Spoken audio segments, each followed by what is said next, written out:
Shalom Bapak Ibu, Saudara-saudari, adik-adik yang sangat dikasihi oleh Tuhan Yesus. Nas yang akan kita renungkan kali ini adalah dari 2 Petrus 1 ayat 3-15. Adapun tema yang akan kita renungkan dari nas ini adalah hidup orang beriman. Ayat-ayat Alkitab yang akan kita renungkan pada renungan kita kali ini, saya ambil dari Alkitab Bahasa Indonesia versi terjemahan baru dan Alkitab Bahasa Inggris versi American Version. Yang mana untuk nas kita kali ini, isinya adalah sama dengan Alkitab Bahasa Inggris versi King James Version. Saya akan memulai renungan kita kali ini dengan mengajak kita semua untuk merenungkan dari manakah dan bagaimanakah seseorang atau kita beriman. Dari membaca 2 Petrus 1 ayat 1 yang dalam bahasa Indonesianya adalah dari Simon Petrus, hamba dan rasul Yesus Kristus, kepada mereka yang bersama-sama dengan kami memperoleh iman oleh karena keadilan Allah dan juru selamat kita, Yesus Kristus, yang dalam bahasa Inggrisnya Simon Peter, the servant and an apostle of Jesus Christ, to them that have obtained like precious faith with us through the righteousness of God and our Savior Jesus Christ. Secara tersurat dan tersirat kita mengetahui bahwa iman yang bahasa Yunaninya adalah pistis diperoleh oleh Simon Petrus, hamba Tuhan, murid Tuhan Yesus, pengikut Tuhan Yesus, yang dari konteks Alkitab kita mengetahui bahwa murid Tuhan Yesus, pengikut Tuhan Yesus ini adalah termasuk saya dan Anda oleh karena keadilan Allah dan oleh karena Yesus Kristus. Dari Lukas 17 ayat 5, lalu kata rasul-rasul itu kepada Tuhan, tambahkanlah iman kami, yang dalam bahasa Inggrisnya, and the apostles said unto the Lord, increase our faith. Secara tersurat dan tersirat kita melihat bahkan para rasul memohon kepada Tuhan agar Tuhan menambahkan iman atau pistis dari para rasul itu sendiri. Salah satu penafsiran dari ayat 5 ini adalah para rasul ini sedang memohon kepada yang memberi kepada mereka iman itu agar iman mereka ditambahkan. Siapakah yang menambahkan iman para rasul itu? Siapakah yang memberi iman kepada para rasul itu? Jawabannya adalah Tuhan. Dari Lukas 22 ayat 32, tetapi aku telah berdoa untuk engkau supaya imanmu jangan gugur, yang bahasa Inggrisnya adalah but I have prayed for thee that thy faith fail not. Secara tersurat dan tersirat kita mengetahui bahkan Tuhan Yesus sendiri mendoakan Simon Petrus agar iman atau pistis dari Simon Petrus ini tidak gugur. Kepada siapakah Tuhan Yesus berdoa dan memohon agar iman dari Simon Petrus ini tidak gugur? Salah satu penafsiran dari ayat 32 ini menunjukkan bahwa Tuhan Yesus berdoa memohon kepada yang memberi Simon Petrus iman, yaitu Tuhan Allah Bapanya di surga, agar Tuhan Allah Bapanya di surga tidak menggugurkan iman dari Simon Petrus. Singkatnya, iman atau pistis itu adalah dari Tuhan. Hanya Tuhan yang dapat memberikan iman itu kepada manusia, tersirat dari ayat 32 ini, hanya Tuhan yang dapat mengambil iman itu kembali dari manusia. Hanya Tuhan yang dapat menggugurkan iman itu dari manusia. Sebagaimana disampaikan oleh Raja Daud pemazmur di Mazmur 51 ayat 13. Janganlah membuang aku dari hadapan-Mu, dan janganlah mengambil roh-Mu yang kudus daripadaku. Yang salah satu penafsirannya adalah pada saat Tuhan mengambil roh kudusnya dari seseorang, maka iman seseorang itu akan gugur. Dari Galatia 5 ayat 22, kita mengetahui lebih jauh hubungan Roh Kudus dengan iman. Dan dari ayat 22 ini, kita juga mengetahui lebih banyak mengenai dari manakah dan bagaimanakah kita beriman. Galatia 5 ayat 22, tetapi buah roh ialah kasih, sukacita, damai, sejahtera, kesabaran, kemurahan, kebaikan, pistis. Saya sengaja menyampaikannya dalam bahasa Yunani karena di dalam bahasa Indonesianya diterjemahkan sebagai kesetiaan, yang mana adalah salah satu nuansa dari pistis di dalam bahasa Indonesia.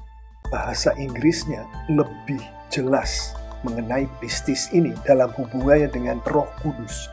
But the fruit of the Spirit is love, joy, peace, long-suffering, gentleness, goodness, faith. Faith dalam bahasa Yunani, pistis dalam bahasa Indonesianya, iman. Ayat 22 ini dengan jelas secara tersurat maupun tersirat, firman Tuhan mengatakan bahwa iman, pistis, itu adalah buah Roh Kudus. Inilah hubungan antara Roh Kudus dengan iman, yaitu Roh Kudus membuahkan iman. Roh Kudus memproduksi iman. Dengan demikian, dari 2 Petrus 1 ayat 1 yang menyampaikan bahwa iman diperoleh oleh karena keadilan Allah dan oleh karena Yesus Kristus. Dari Lukas 17 ayat 5 yang menyampaikan bahwa iman ditambah-tambahkan kepada seseorang oleh Tuhan. Dari Lukas 22 ayat 32 yang menyampaikan bahwa adanya dan gugurnya iman adalah oleh Tuhan. Dan dari Galatia 5 ayat 22 yang menyampaikan bahwa iman adalah buah dari Roh Kudus. Artinya iman adalah dari Tuhan. Yang mana keempat pernyataan yang baru saya sampaikan ini disampaikan oleh keempat ayat yang baru saja saya sebutkan tadi secara tersurat maupun tersirat. Maka jawaban dari pertanyaan dari manakah dan bagaimanakah kita beriman secara ringkasnya adalah sebagai berikut. Bahwa iman, pistis, yang adalah buah roh itu datangnya adalah dari Roh Kudus Tuhan, dari Tuhan. Iman, pistis, datangnya bukan dari dunia. Manusia tidak dapat memproduksi iman.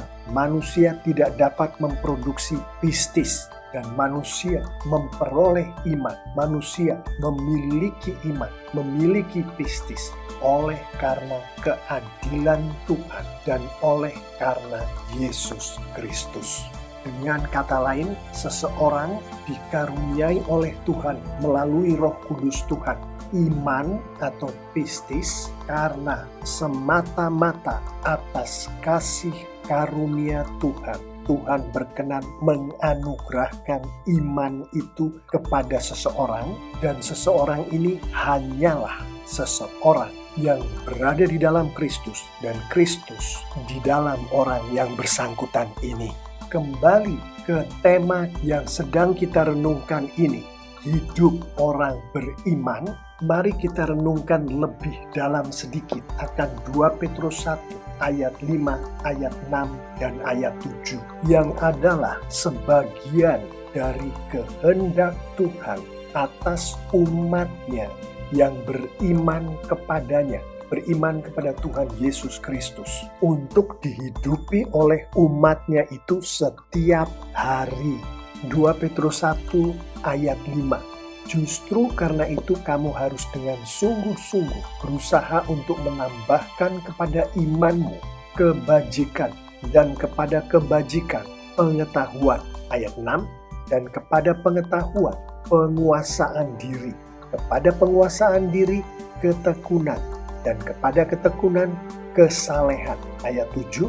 Dan kepada kesalehan kasih akan saudara-saudara, dan kepada kasih akan saudara-saudara kasih akan semua orang.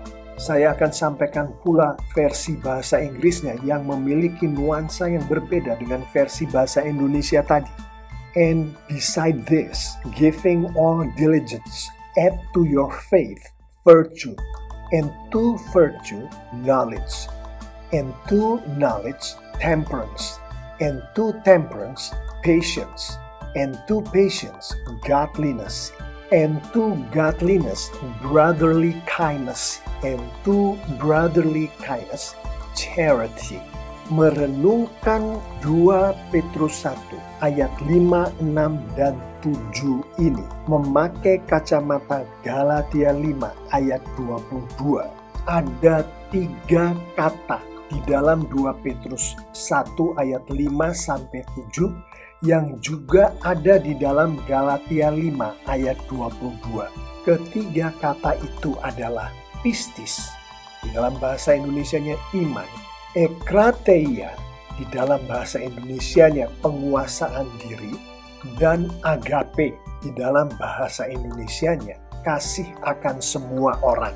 Mengetahui dari Galatia 5 ayat 22 bahwa pistis, ekrateia, dan agape adalah buah roh, maka berdasarkan bagaimana firman Tuhan menyusun kalimat di 2 Petrus 1 ayat 5 sampai 7, yaitu kata-kata pistis, ekrateia, dan agape, dan kata-kata lainnya adalah paralel, maka secara tersirat kita dapat menyampaikan di sini bahwa kata-kata lainnya yang paralel dengan pistis, ekrateia, dan agape adalah buah roh juga. Kata-kata di samping pistis, ekrateia, dan agape itu di dalam bahasa Indonesianya adalah kebajikan, pengetahuan, ketekunan, kesalehan, kasih akan saudara-saudara. Yang dari renungan kita ini, kita mengetahui bahwa seperti juga pistis atau iman, ekrateia atau penguasaan diri, agape atau kasih akan semua orang, maka kebajikan, pengetahuan, ketekunan, kesalehan, kasih akan saudara-saudara adalah juga datangnya dari Roh Kudus, datangnya dari Tuhan. Datangnya bukan dari dunia. Manusia tidak dapat memproduksi kebajikan, pengetahuan, ketekunan, kesalehan, kasih akan saudara-saudara sebagaimana yang dimaksud di 2 Petrus 1 ayat 5, 6, dan 7 ini. Yang mana dari terjemahan bahasa Indonesia dengan nuansa yang ditimbulkan oleh kata-kata di dalam bahasa Indonesia ini, hal yang sedang kita renungkan ini tidak tampak dengan jelas, namun di dalam bahasa Inggris nuansanya mengarah ke arah hal yang sedang kita renungkan ini, yaitu kebajikan, pengetahuan, ketekunan, kesalehan, kasih akan saudara-saudara, sebagaimana iman, penguasaan diri, dan kasih akan semua orang adalah dari Tuhan, dari Roh Kudus Tuhan. Datangnya bukan dari dunia, manusia tidak dapat memproduksinya.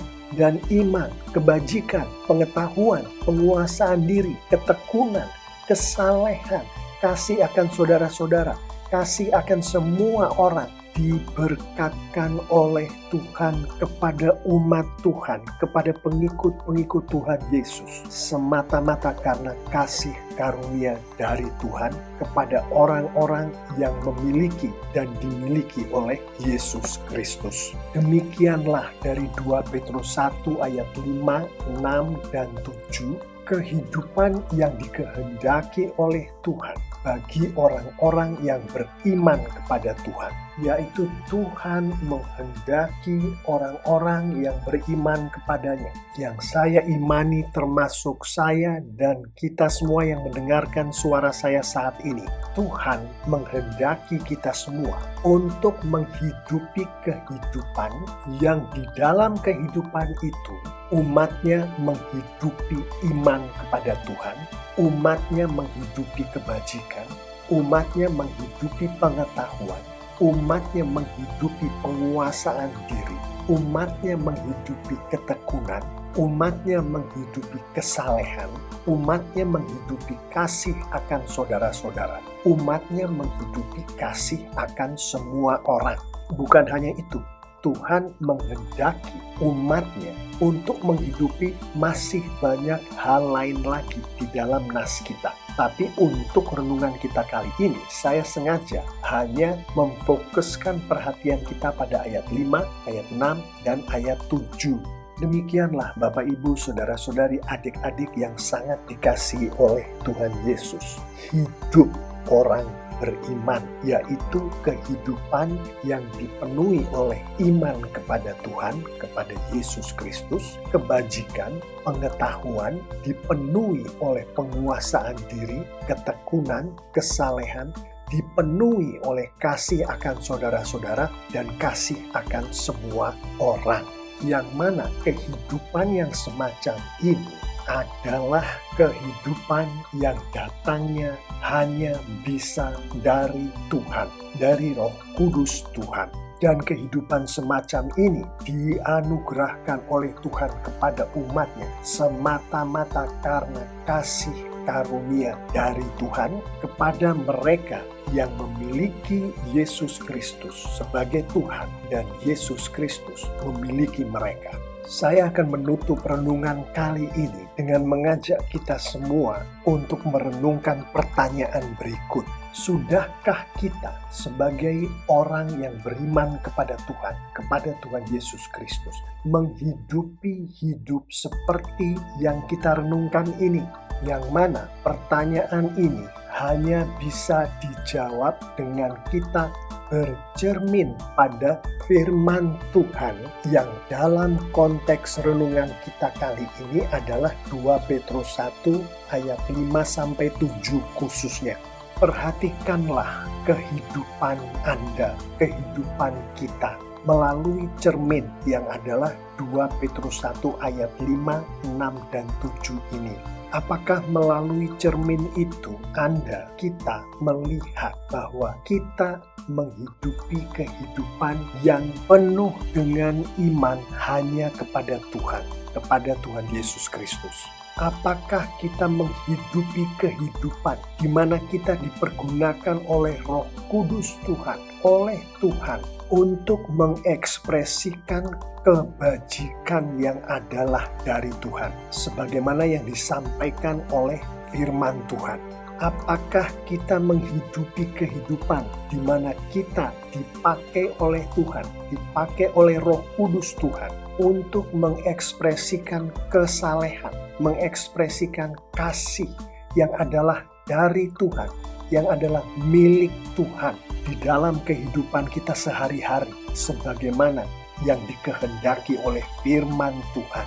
Mohon diperhatikan kebajikan, kesalehan, kasih yang adalah milik Tuhan itu, yang diberkatkan oleh Tuhan kepada orang-orang beriman seperti kita, yang kemudian berekspresi melalui diri kita.